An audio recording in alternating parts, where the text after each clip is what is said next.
இந்த ஊரோட பேர் வந்து இடர்குன்றம். இவர் சுயம்பு ஸ்ரீ லட்சுமி நரசிம்ம சுவாமி. இங்க இருக்கிற வந்து 18 சித்தர்கள் ஒரு சித்தர் எடக்கால சித்தர். இவருக்கு பின்னாடி ஆதிசேஷன் சுயம்பா இருப்பார் மலைக்குள்ளேயே வந்து. ரொம்ப காலத்துக்கு முன்னாடி ஒரு பெரிய மலையே இருந்தது. மலையை கொஞ்சம் கொஞ்சமா உடச்சுனே வந்தா இந்த இடத்துல சித்தரோட ஜீவ சமாதியும் சுவாமியும் ரெண்டும் ஒரே பாறைக்குள்ள ஒன்னா இருந்தா பிரஷகாரம் அந்த மலையை கொஞ்சம் கொஞ்சமா உடைச்சுட்டே வரும்போது ஊர்ல இருப்பாலும் சொல்லியிருக்கா இந்த சுவாமி இருந்தால் சித்தரும் ஜீவ சமாதியும் இருக்கு, எதுவும் பண்ணக்கூடாம தொடர்ச்சியா செய்யும்போது ஒரு பாறையை ரெண்டா பழக்கும் போது சுவாமி இந்த இடத்துல உருவாயிருந்தார் வந்து. இங்க இருக்கிற இடக்கால சித்தர் 18 சுவாமி கோசம் தவம் பண்ணி மறைஞ்சிட்டு இருக்கார். இவர் சப்ப ரூபமா வருவார், ஒளி ரூபமா வருவார், ஒவ்வொருத்தருக்கும் ஒரு ரூபமா வந்து காமிப்பார் வந்து.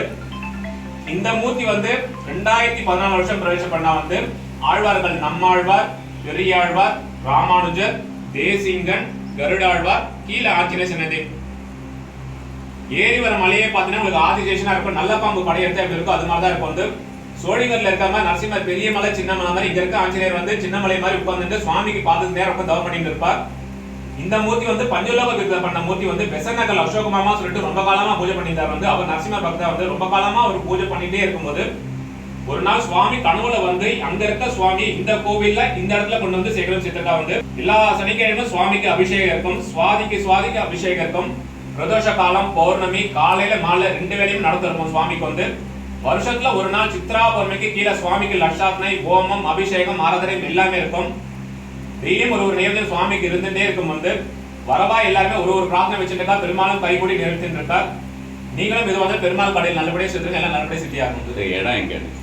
இந்த ஊரோட பேர் வந்து இடர்குன்றம். கரெக்டா இங்க இருக்கிறது வந்து திருப்பூர்ல இருந்து செங்கல்பட்டு போற வழியில 10வது கிலோமீட்டர்ல கொட்டைமேடு ஒரு ஜங்ஷன் இருக்கு. அந்த ஜங்ஷன்ல இருந்து கரெக்டா 2வது கிலோமீட்டர்ல இந்த மலை இருக்கு வந்து. குன்றில தான் சுவாமி உட்கார்ந்துட்டு இருக்காரு வந்து. கூகுள் மேப்ல போட்டாலும் எதுல போட்டாலும் இந்த இடத்தோட இது ஹிஸ்டரி எல்லாமே வந்துரும். போரூர்ல இருந்து 11 கிலோமீட்டர். போரூர்ல இருந்து ஆமா வரும். திருப்பூர்ல இருந்து வந்தா கரெக்டா 12 கிலோமீட்டர் வரும் வந்து. ஆதிசேஷனா வந்து குன்றலே வந்து சுவாமி வந்து கண்மலரோட இருப்பார் வந்து. தாயாரம் கண்மலர் இருப்பார் வந்து. நீங்க எங்கே இருந்து பார்த்தாலும் சுவாமி உங்களை தான் பார்த்துட்டு இருப்பார் வந்து. புஜங்களோட இருக்க மாதிரி கண்மலோட சுவாமி தெளிவார் வந்து. பாடலாத்திரி நரசிம்ம சுவாமி அவர் வந்து லட்சுமி இருப்பா இல்லையா? இல்ல இப்ப வந்து நம்ம பார்த்தோம்னாக்கா நம்ம வந்து சோளிங்கர் ஒண்ணு இருக்கு. சோளிங்கர்ல வந்து நரசிம்மர் தனியா தான் இருப்பார், தனியா தான் ஆயா இருப்பான். இப்ப பாடலாத்திரி நரசிம்ம சுவாமியும் சரி இவரும் சரி 2 பேருமே இந்த குன்றுல இருக்கிறவான்னு பார்த்தோம்னா குன்றுல குடஞ்சு இருக்கிறவான்னு பார்த்தா இவ 2 பேரையும் ராயோட தான் இருக்காரு. ராயோட இருக்காரு. நரசிம்மரை பொறுத்தவரை 4 என்பதே கிடையாது. யாஷா பகத் பக்தச்சனாத் ஹிந்து பிருத்துவம் மானுஷ அபிதாரி தூணம் சம்பத்தே பதாச்சம் மான் நெல்லும் லட்சுமி நரசிம்ம பதி. அதாவது தாயுள் கருவில இருந்து பிரகதாரம் கூப்பிட்டான்னு சொல்லிட்டு அடுத்த நிமிஷமே தூணை உடச்சுன்னு வந்துட்டார் வந்து. விஷ்ணுவோட 10 அவதாரத்தை 4வது அவதாரம் நரசிம்மாவதாரம் சிங்க முகமாகம் மனுஷ ரூபணம் ஹிரண்ய அவதாரமே பிரகலாதம் வர கொடுத்தவர் வந்து. நம்ம எந்த அளவுக்கு ஆத்மாத்மா அவர் சரணடைகிறோமோ அந்த அளவுக்கு நம்ம கூட இருப்பார். சில நேரத்துல நம்ம வழிபட்டுட்டே இருக்கும்போது நமக்கு கனவுலையும் காப்பார், மனுஷா ரூபத்திலையும் நல்ல விஷயங்கள் கெட்ட விஷயங்கள் இருந்தாலும் சொப்பனத்திலையும் வருவார், மனுஷா மூலியமா காமிச்சு கொடுப்பார் வந்து. இந்த சித்தர் வந்து முதல்ல இருந்த ஒரு கோலம் சொன்னேன் இல்லையா, ஊர் மக்கள் எல்லாம் வந்து இந்த மாதிரி சொல்லியிருந்தாங்க, அதை பத்தி சொல்லுங்க. சித்தரோட அதாவது ஒரு ஜீவ சமாதி குகை மாதிரி இருந்தது. இந்த இடத்துல வந்து ஒரு குகைக்குள்ள பாறையா இருந்தது வந்து. பாறையில இருக்கும்போது தான் வழிபட்டுனே இருந்தா வந்து. மக்கள் வந்து ஃபர்ஸ்ட்லாம் இருக்கும்போது தெரியாது இங்க சுவாமி இருக்கானே தெரியாது. இந்த பாறையை ஒரு 2 அதாவது கிருஷ்ணக்காரன் வேலை செய்யும் போது பாறையை 2ஆ புழக்கும் போது தான் சுவாமியை உருவானார். அதுக்கப்புறம் ஃபர்ஸ்ட் எல்லாம் மலை மாதிரி தான் இருக்கும், ஒத்தாடி பாதமாக தான் இருக்கும் வந்து. மண்டபம் இதெல்லாம் எதுவுமே இல்லை வந்து. இந்த மண்டபம் இதெல்லாம் பண்ணி கொடுத்து 2 தள்ளி சேகர் ஒருத்தர் இருக்கார் வந்து. அவருக்கு சுவாமி ஒரு பெரிய பிரார்த்தனை பண்ணும்போது இந்த மண்டபம் கட்டி படிக்கட்டி எல்லாம் பண்ணி கொடுத்தார். 6 வருஷத்துக்கு முன்னாடி ஒரு பக்தர் வந்து இந்த பெருமாளை வந்து சேவிக்கும் போது பரவாயில்லைக்கும் எதா பண்ணணும், எதா இது மற்றவர்களுக்கு செய்யணும், இந்த கைப்படி எல்லாம் பண்ணி கொடுத்திருக்காரு வந்து. பரவாயில்லாம் ஒரு பிரார்த்தனை வச்சுருக்கா பெருமாளும் நினைக்க. ஏன்னா முதல் வாரம் வரும்போது யாரும் எதுவும் சொல்ல மாட்டா. 2வது வாரம் 3வது வாரம் 4வது வாரம் தொடர்ச்சியா வருவாங்க. அப்படியே வந்து வழிபட்டு இருக்கும்போது அப்பதான் சொல்லுவாங்க இது மாதிரி பெருமாளுக்கு நான் அனுகிறதால எங்களுக்கு இது மாதிரி சில விஷயங்கள் இருக்கு, கல்யாண வரன் வந்திருக்கு, வேலை கிடைச்சிருக்கு, ஒருத்தருக்கு ஒரு என்ன நினைக்கிறாலும் அதை நடத்தி கொடுத்துட்டு இருக்காரு வந்து. முடிஞ்ச வரைக்கும் பெருமாளுக்கு வந்து தீபம் போட்டாலே போறது, நல்லெண்ணெய் தீபம் விளக்கு போட்டாலே போறது. இவருக்கும் ஆஞ்சநேயன் பட்டா போறது. இவருக்கு கற்கண்டு ரொம்ப விசேஷம். கற்கண்டாவும் சமைக்கலாம், இல்லாட்டி பானகமா கரைச்சி கொண்டாலும் சுவாமிக்கு சேர்க்கலாம் வந்து. அவளை கொண்டு வந்தாலும் சேர்க்கலாம், அவளா கொண்டு வந்தாலும் நேரம் பண்ணி கொடுப்போம் வந்து. வேணும்னா நாங்க ஆத்துல இருந்து பண்ணி கொடுக்கணும். இதுக்கு மடப்பள்ளி எதுவுமே இல்லை. இங்க வந்து இங்க இருந்து ஒரு 1/2 கிலோமீட்டர் தான் இருக்கு வந்து. வரவா யாராவது உடனே ஏதாவது நேவதியம் ஏதாவது பண்ணணும் அப்படின்னா முன்கூட்டியே ஏதாவது சொன்னா பிரசாதம் வந்து பண்ணி கொடுத்துருவோம் வந்து. என்ன நியோதிக்கிறோம் அந்த நியோதியம் எல்லாமே அவருக்கு எல்லாமே பண்ணி கொடுத்துருவோம் வந்து.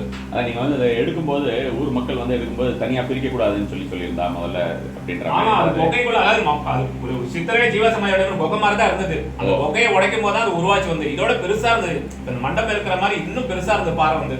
அந்த பாறையை புழக்கும் போது தான் அப்ப சுவாமி உருவானவர் வந்து.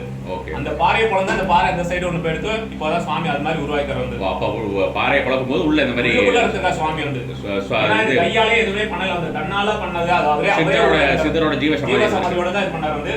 வருவார். ஆனா எப்போ இந்த இடைக்காலர் இங்க தபஸ் பண்ணாருன்னு சொல்லி சொல்றது. மலை மேலேயே அதாவது பெங்களூர்ல இருந்து ஒரு சுவாமியும் பண்ணிருக்காரு. இடக்கால சித்தரும் இங்க தவம் பண்ணி போயிருக்காரு வந்து. வருஷமா ஒரு பெங்களூர்ல இருந்து ஒரு சாமியார் வந்தார். அவரும் மலை மேல ரொம்ப நாளா தவம் பண்ணியிருந்தார். அவர் கீழே இறங்க மாட்டார், மேலேயே இருந்தார் வந்து. அவர் எங்க போனாரு என்ன பண்ணாரு இது வரைக்கும் யாருக்கும் தெரியாது வந்து. ஆனா அவர் இறங்கி போனோம் தெரியாது, எங்க போனாரு யாருக்கும் தெரியாது. தவம் பண்ணி ரொம்ப வருஷமா இருந்தார் வந்து சுவாமி. அந்த படிக்கட்டுல இருந்திருக்கிறது வாய்ப்பு இல்ல.